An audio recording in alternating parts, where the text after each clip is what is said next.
sus multitudes, sus hombres absurdos y sus mujeres gordas que mostraban las piernas eran ligeramente toscos.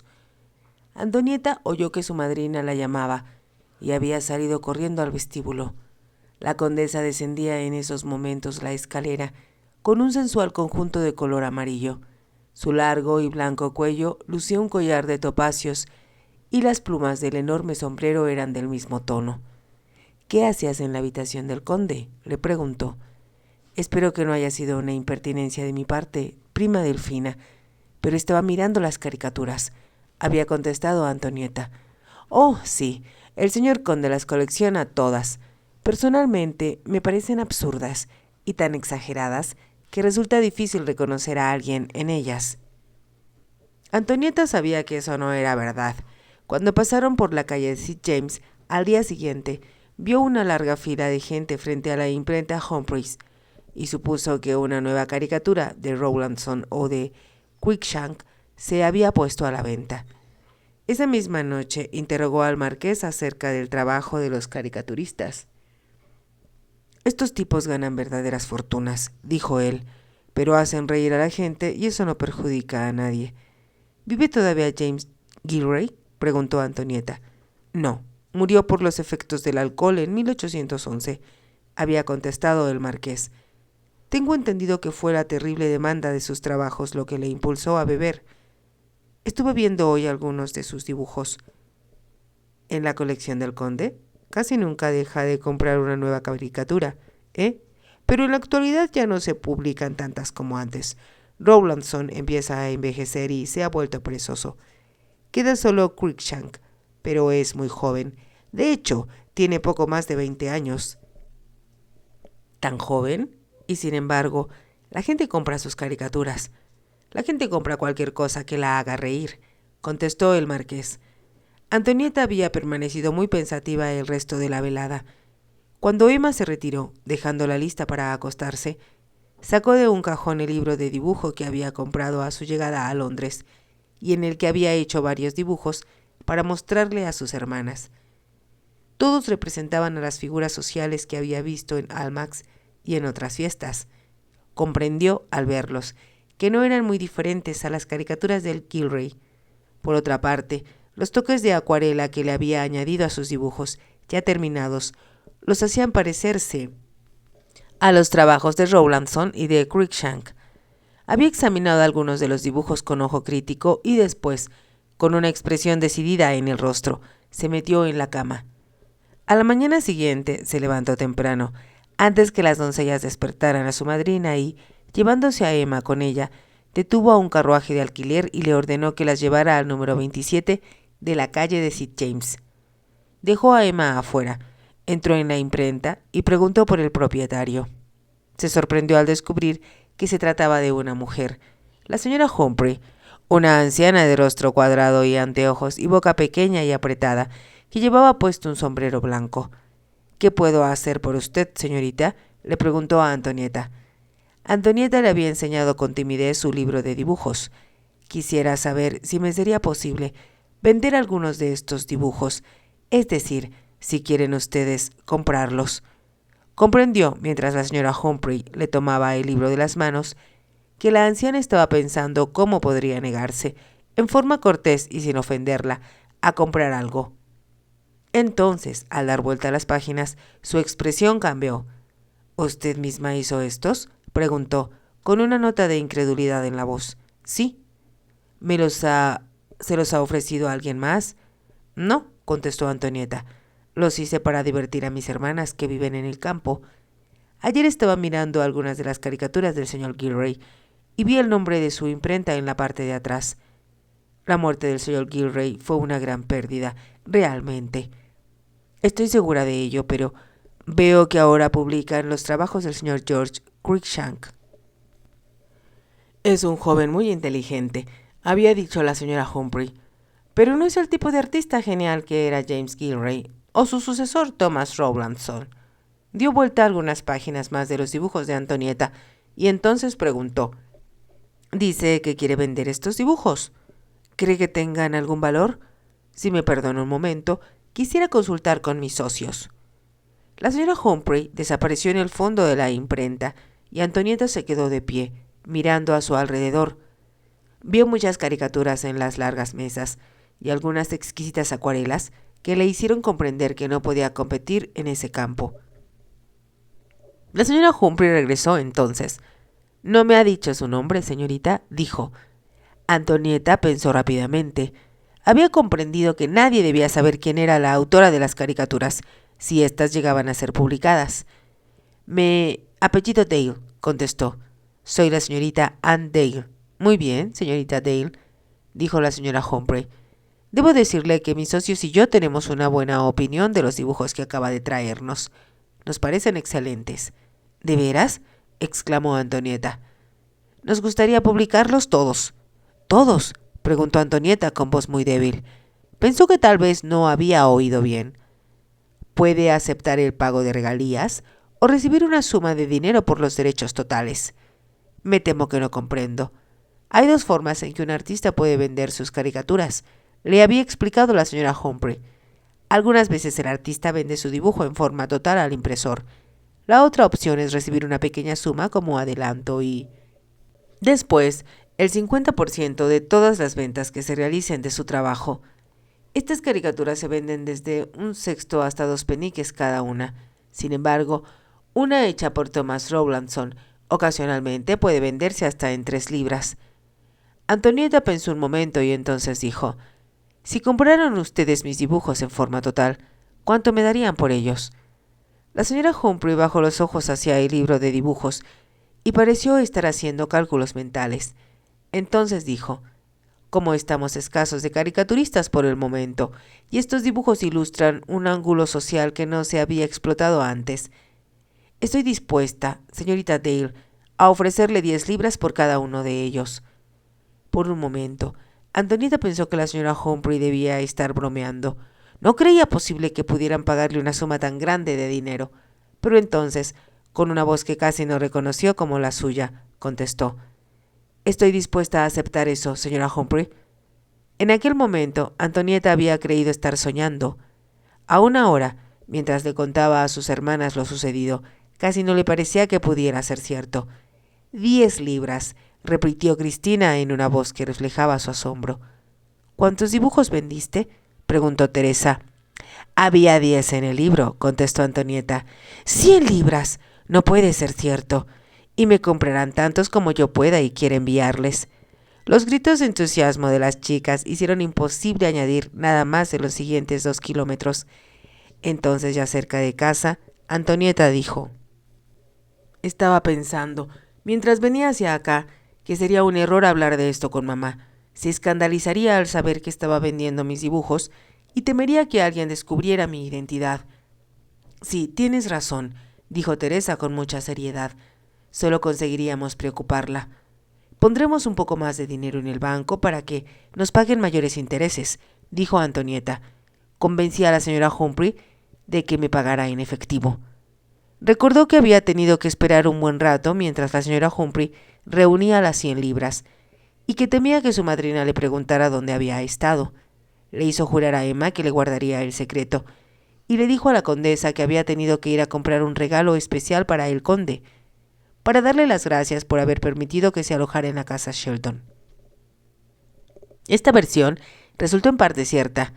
La señora Humphrey le había obsequiado la última caricatura de George Cruikshank, y Antonieta pensó enseguida en dársela al conde. Antes se la había mostrado a Emma. «Yo no le encuentro ni pies ni cabeza a esos dibujos», había dicho Emma. «Pero a mi novio le encantan. ¿Sabe usted, señorita? A veces pienso que a los hombres les gusta reír más de lo que nos gusta a nosotras las mujeres». «¿Por qué dices eso, Emma?», le había preguntado Antonieta. «Bueno, yo siempre quiero hablar de amor y de cuánto nos queremos, pero Jim, en fin, lo único que quiere es una buena excusa para reír. Vamos, Emma», me dice, «si tú ya sabes que te quiero, ¿para qué te tengo que estarlo repitiendo?». Antonieta, antes de salir de Londres, le había comprado a su madrina un lindo abrecartas que la condesa había admirado en una tienda de la calle Bond, y le pidió que le entregara al conde la caricatura de Cruikshank. «Es muy amable de tu parte, Antonieta», dijo la condesa. Me alegro mucho que hayas disfrutado de tu visita y sabes lo encantada que he estado de tenerte como invitada mía. La condesa se detuvo antes de añadir: tal vez me sea posible invitarte en otra ocasión. O tal vez puedas recibir a Teresa, había sugerido Antonieta con cautela. Tal vez. De hecho, es posible que lo haga el próximo año, contestó la condesa. Antonieta comprendió que las invitaciones se harían si su madrina llegaba a necesitar de nuevo una excusa para permanecer en Londres. Se dijo que Teresa, si tenía la oportunidad, tendría más éxito que ella en la tarea de encontrar marido. Pero, ¿qué importaban los hombres si ella había encontrado una forma de incrementar sus ingresos? En el futuro, estaría en condiciones de proporcionarles a sus hermanas muchos de los lujos que hasta entonces habían estado fuera de su alcance. He sido muy afortunada, dijo Antonieta en voz alta. He traído ropa para todas y he descubierto que tengo un talento que puede dar dinero. Eres muy lista, Antonieta, exclamó Cristina con visible admiración. Teresa se mostró más práctica. ¿Cómo puedes seguir haciendo caricaturas de la gente si no estás en Londres? No será tan fácil, aceptó Antonieta, excepto por el hecho de que he entablado una buena amistad con el marqués de Chale. ¿Un marqués?, preguntó Cristina. Oh, Antonieta, ¿está enamorado de ti? No, de ninguna manera, dijo Antonieta riendo. El marqués es un hombre de más de 70 años, pero conoce a todos y es el más sensacional chismoso de todo el bello mundo. Le he pedido que me escriba. ¿Crees que lo haga?, preguntó Teresa. Eso es algo que Antonieta se había preguntado también, pero ella había descubierto que el marqués era un inveterado escritor de cartas y que sostenía correspondencia con sus parientes y amigos, en la misma forma prolífica en que hablaba. Estoy segura de ello, dijo Antonieta llena de confianza. Y si revisamos periódicos y revistas, ahora que sé cómo es la nobleza, estoy segura de que puedo hacer dibujos sobre ella y hacer reír a la gente. Es la cosa más emocionante que nos ha pasado nunca, exclamó Cristina. Quisiera que pudiéramos contárselo a mamá y a Patricia, pero supongo que tendremos que guardárnoslo para nosotras. Debemos hacerlo, contestó Antonieta, y nadie debe adivinar la verdadera identidad de la señorita Anne Dale o... Y escuchen bien esto, niñas. Sus hermanas volvieron la cabeza, obedientes, hacia ella. O del ratoncito que aparecerá en la esquina de cada uno de mis dibujos. «La ratita de campo», exclamó Cristina. «¿De veras la pusiste? Será mi sello distintivo. La dibujé para hacerlas reír a ustedes, pero ahora he decidido que será mi firma y, quién sabe, tal vez pase yo a la posteridad como James Gillray». «Es una idea maravillosa», dijo Cristina, «pero será muy triste que nadie sepa que fuiste tú en realidad. No dejo de pensar, Antonieta, que manteniéndote en el anonimato te perderás la mitad de la diversión». «Me perderé también de recriminaciones», dijo Antonieta, echándose a reír. «La gente va a querer tirarme ladrillos a la cabeza cuando se sienta insultada». «¿Y crees que realmente se enfadarían?», preguntó Teresa. Antonieta se encogió de hombros. «No lo creo», contestó. «Los miembros de la alta sociedad viven en un mundo aparte. Se consideran demasiado grandes y demasiado importantes para preocuparse de lo que la gente común piense de ellos». Al decir eso, pensó en el duque. Estaba segura de que él no tomaría en cuenta ninguna opinión que no fuera la suya propia. Él era, pensó Antonieta para sí misma, insufriblemente vanidoso, inflado como un globo con la idea de su propia importancia. Al mismo tiempo, no pudo evitar recordar que también era, sin lugar a dudas, el hombre más apuesto que había visto durante su visita a Londres. El duque dejó su faetón con el palafrenero que los acompañaba y caminó a través del césped hacia la estatua de Aquiles. A las 6 de la mañana el pasto estaba húmedo de rocío y la tenue neblina que cubría Hyde Park rodeaba los troncos de los árboles. El duque se quedó desconcertado cuando, al deslizarse hacia la parte posterior de la estatua, vio una figura cubierta con un velo que se levantó de uno de los asientos del parque y lanzó un leve grito. «¿Qué significa todo esto, Delfina, en el nombre de Dios?», preguntó, cuando la condesa levantó el velo que cubría su rostro y se volvió llena de angustia hacia él. «Tenía que verte», contestó ella, y era la única forma en que podía hacerlo sin que Edward se enterara. Pensé que estaba soñando cuando recibí tu nota hace una hora, dijo el duque. Edward regresó anoche, dijo la condesa con un ligero estremecimiento en la voz. El duque la miró con expresión interrogante y ella le explicó. Tenía una muy buena razón para hacerlo. La he traído conmigo. La condesa le extendió al duque una hoja de papel enrollada y él le dijo entonces: ¿Por qué no nos sentamos? No veo por qué hemos de estar incómodos. —¡Incómodos! —exclamó la condesa. —Espera a que sepas el motivo por el que el conde ha regresado con tanta precipitación a Londres. Se la veía tan tensa que el duque, después de dirigirle una rápida mirada, se sentó en una de las bancas que había abajo de la estatua y extendió el rollo de papel que ella había colocado en su mano. Vio enseguida que se trataba de una caricatura y recordó que el conde de Sheldon tenía una colección de ellas. La observó con detenimiento a la pálida luz de la mañana. Representaba a un león de aspecto arrogante y orgulloso, que llevaba en la cabeza una corona ducal y se sentaba en un cojín bordado con el escudo de armas de la familia Axminster. Frente a él jugueteaban con aire coqueto y suplicante a la vez varias criaturas que tenían cuerpo de gato y rostro de mujer. Una de las patas del león se apoyaba protectora alrededor de una gata rojiza de rasgados ojos verdes, cuyo rostro reproducía fielmente el de la condesa. La caricatura se titulaba El amor de las meninas. —¡Maldita sea! —exclamó el duque. —Esto es demasiado. ¿Quién diablos hizo esto? —No tengo la menor idea —dijo la condesa—, pero ya te podrás imaginar lo que piensa Edward. No lo firma ni Rowlandson ni Cruikshank. —¿Qué importa quién lo haya hecho? —preguntó la condesa irritada. Edward está furioso, como ya te imaginarías. Por primera vez sospecha que tengo un amante, y no sabes el trabajo que me costó convencerlo de lo contrario. —¿Lo has convencido? —preguntó el conde con alivio. La condesa lanzó un profundo suspiro. Edward llegó anoche a las 10, loco de furia. Me juró que estaba pensando en divorciarse de mí y citarte como el tercero en discordia. El duque se puso muy rígido. Pensé al principio que iba a pegarme, continuó diciendo la condesa, y después añadió que, en el caso que no nos divorciáramos, cerraría la casa Sheldon para siempre. Te quedarás en el campo, donde yo pueda vigilarte, dijo. He soportado ya por demasiado tiempo tu predilección por Londres y la escandalosa sociedad que prefieres. En el futuro permanecerás en el castillo, bajo mi vigilancia y la de mi madre.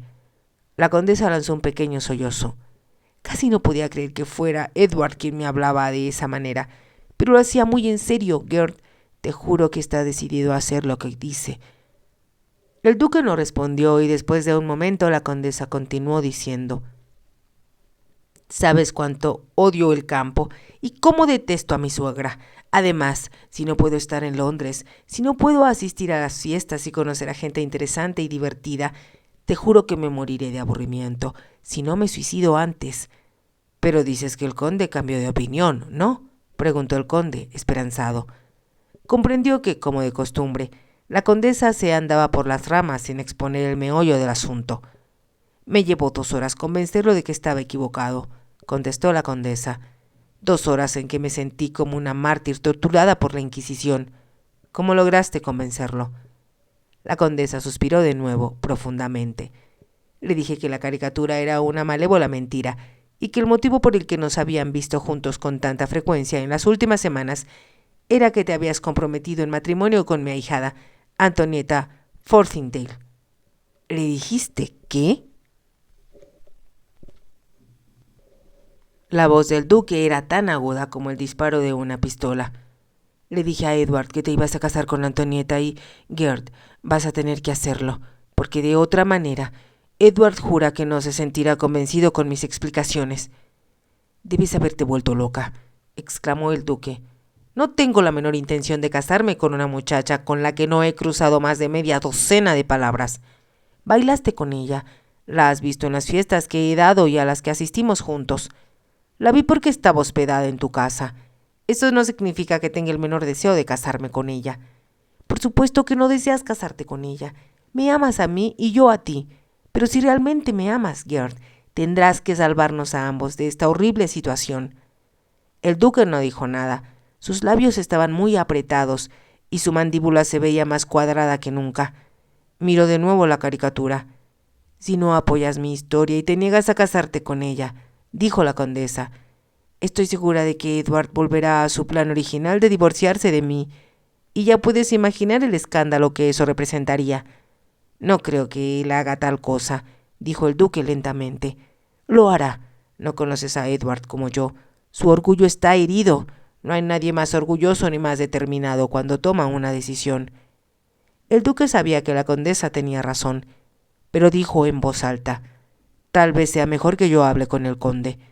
¿Qué podrías decirle, excepto que la caricatura es una infame mentira? ¿Supones que Edward va a creerte? ¿Por qué no?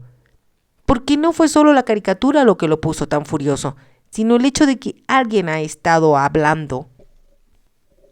El duque la miró extrañado. «Ya conoces a mi suegra, aunque está muy vieja. Tiene amigos en Londres que le informan de todo lo que sucede en torno mío, de todo lo que hago. Siempre me hace saber que está al tanto de mi más reciente conquista». Se detuvo antes de agregar: «Y uno nunca puede estar segura de la servidumbre». «Pensé que me habías dicho que habías cambiado a toda la servidumbre». «En gran parte, pero no a toda. De todos modos, no puedo estar segura de que los nuevos sirvientes no hagan comentarios, tal vez sin darse cuenta del daño que causan».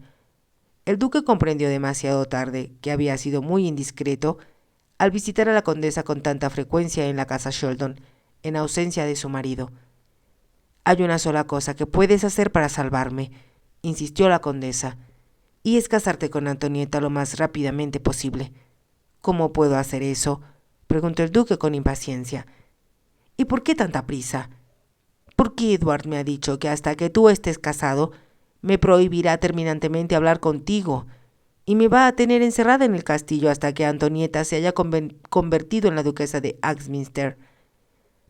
A Axminster le sería muy fácil romper el compromiso si es que de verdad lo ha contraído. Me dijo: «Me has hecho aparecer como un tonto por demasiado tiempo, Delfina, y esta vez intento que se burlen de tu amante, no de mí». «Debe haber alguna forma mejor de resolver este problema», dijo el duque. «Debo, desde luego, preguntarte si preferirías huir conmigo». La condesa lo miró sorprendida. «¿Lo dices de veras?». «La única cosa honorable que puedo hacer es ofrecerte mi protección», contestó él, «hasta que tu marido pueda obtener un divorcio a través del Parlamento». La condesa lanzó un pequeño grito. «Oh, Gerd, es adorable de tu parte, pero ¿te imaginas realmente que tú y yo podríamos soportar vivir en el extranjero por años y años?». Puso una mano en el brazo del duque con gesto afectuoso y añadió: «Nunca olvidaré que me lo pediste, pero la respuesta es no, definitivamente no, mi queridísimo Gerd, porque ambos odiaríamos cada momento de nuestro exilio y terminaríamos por detestarnos mutuamente y por sacarnos los ojos al mes de vivir en París». El duque tomó la mano de ella en la suya y se la llevó a los labios. «Sin importar lo que suceda», dijo él, «creo que sería preferible a lo que me estás pidiendo que haga».